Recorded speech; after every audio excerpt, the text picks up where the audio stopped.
I was first diagnosed on the 24th of March 2011. That time I was in Sandabi. And before that, I have a lot of back pain, and then I went for a lot of treatment like physiotherapy. I went for sport and back care center for treatment as well, but it was not recover. So I continue went for other examination, like the Dr. William Chan from this sport and back care center advised me to go for this MRI.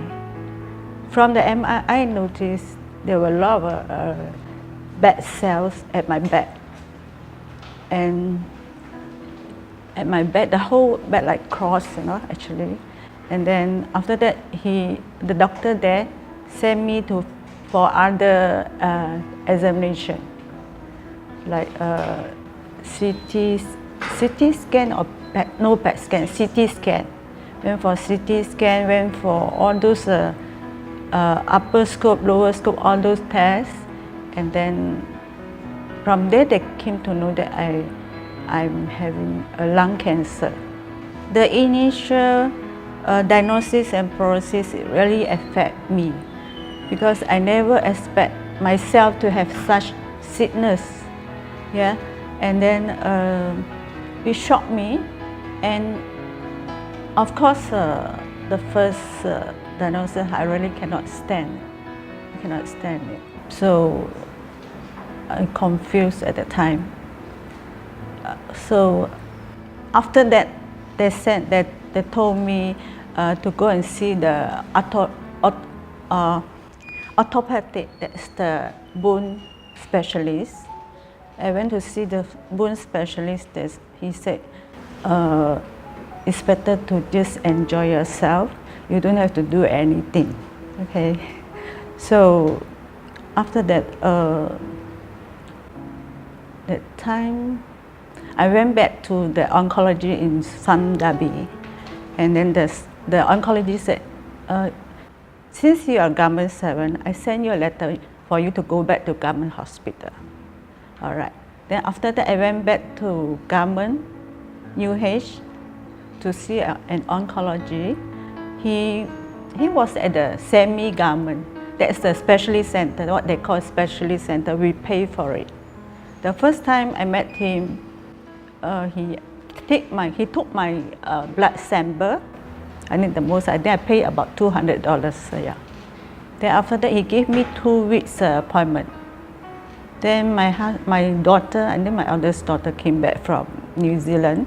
He said, "Mom, I better bring you for a second opinion in Singapore."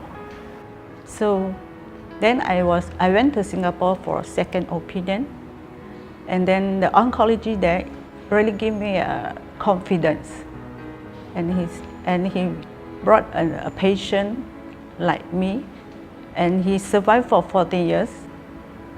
And then the patient told me, you don't have to be so frightened, this and that. He really convinced me, console me, I mean. And then from there, I feel a bit positive to face whatever coming. I have to face whatever coming to me. And then from there, I started my chemotherapy. And doctor was saying, this is what medicine, this is what type of medicine, this is what medicine, how long it take. And then he said, and then after that, of course, as a lady, I like to be beautiful. I don't want my hair to drop. So I chose that medicine, which is my hair wouldn't drop. So the doctor said, this medicine, how much? I think it's about 4 times. One time's about 25 ringgit, 25,000 ringgit, sorry. Then I agreed. So I thought, at the time I know nothing about cancer. I thought 4 jabs will recover. So I said, okay, I'll go for the 4 jab. Then after that, after I think 2 or 3 jab, the doctor said it's not working. So we don't know what will happen if not working. So just leave it to the doctor, because at the time we trusted her, and then I have confidence on her. So we continue until certain stage the medicine couldn't stand. I couldn't take the medicine, and then coincidence she gave me an oral chemo. Oral chemo, that means you don't have to stay there and then they give you drips, not the conventional type of chemo. So just give me the tablets, then I can come back to Malaysia. I think about 2 months time, I go back once a day. Then it's more convenient for me. I don't have to stay there and then give me all the jab. So, but after few months or so, that medicine didn't work. So I did change quite a number of medicine. And then after that, until it really wasted a lot of my money. I think because Singapore is so expensive, I stayed there for 16 months. So, because earlier we asked whether the oral chemo, they have it in Malaysia. They don't have it in Malaysia. We asked the Malaysia clinic, they don't have. During my diagnosis, at the time, I was still blurred. I was not frightened, but I can see the oncologist having tears in her eyes. And I noticed my people around, my husband, they all really cry. But at the time, I don't know how to cry. Then I tried to I was thinking I'm maybe dying soon. So I was trying to get my will ready, get my photo ready, everything ready.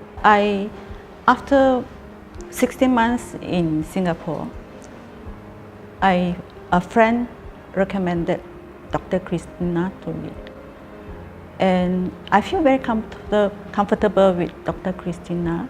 And she really gave me a lot of support and also confidence and also positive thinking. No? Yes, I feel very comfortable under her care.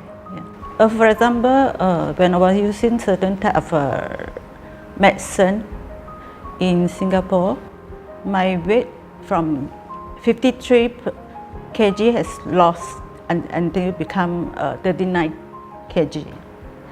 And Singapore never reduced the medicine for me until I came here to see Dr. Christina. She measured my body, how heavy is my weight, and then they proportionate with the medicine. So I don't feel so much side effect with medicine. Maybe sometimes I wouldn't know. So I have more confidence on her. Sometimes coincident I met a new cancer sufferer. They'll be very nervous, and you can see them sometimes crying. The eyes, the tears coming from the eyes, and then you can see them very sad. I told them, I've experienced all this. I have gone through all this. Sometimes we just have to face whatever coming to us, and then the most important is the family member and the people around you, and especially a doctor must give good advice and then proper encouragement. While I was undergoing treatment, I still have my normal activities, like let's say I go to church every week, Sunday, and my church member come to my house. They are very supportive, and also I'll go overseas to visit my children, and I will go for a tour with my cell group people, church people. Yeah, and then I think we went to quite a lot of places. Yeah, with my church member, they really supported me, and my husband always with me, always be beside me. And then I may say, for my family, my children at the time, the younger was about to go to university. So I sent her to New Zealand because I don't want to disturb her study, because at that time was quite bad at the beginning. And then all was not married.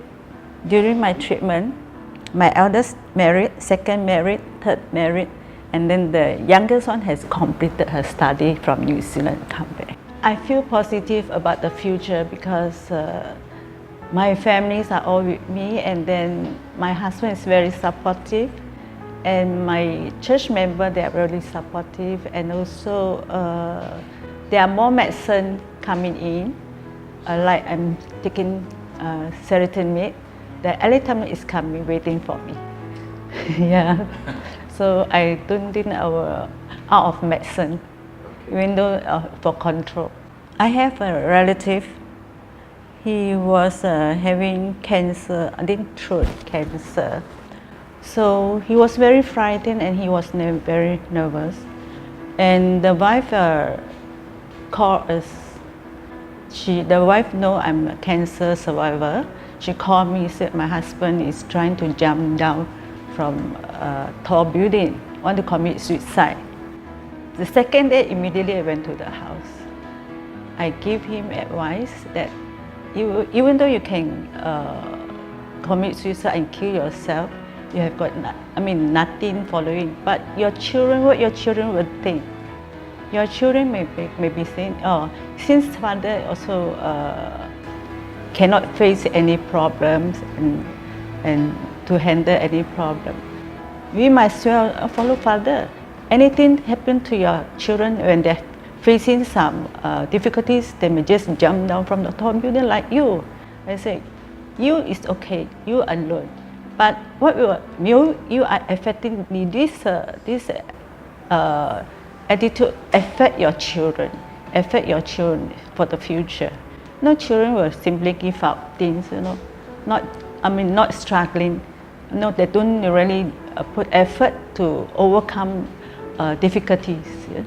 I think we have to be strong, perseverant, and we have to, to help the cancer survivor as well. A new cancer patient as well. To comfort them and then to lead them, to give your experience to them.